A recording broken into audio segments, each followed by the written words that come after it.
So the base of every great pizza is the crust. Today we're going to show you a simple way to stretch your crust. You can start with store-bought or homemade dough, some flour, and a wooden pizza peel.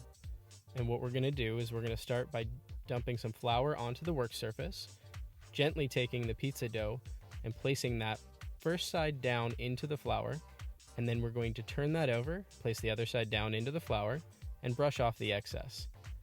Then we're going to place the pizza onto the work surface, and using our fingertips, push the air from the center of the dough out towards the edge to form a perfect crust.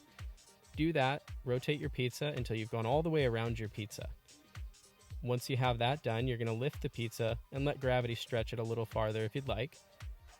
Then we're going to flour the work surface of the pizza peel, smooth that out a bit, and then gently lift and place the pizza onto the pizza peel. Once we've done that, we're ready to make our pizza, and we'll show you an easy way to launch your pizza. You want to make sure that your dough slides back and forth on the peel when you shake it, and then to launch it, place it at a 45-degree angle, and shaking back and forth, pull the pizza peel away. That way the dough will slide right off of your pizza peel. Have fun practicing!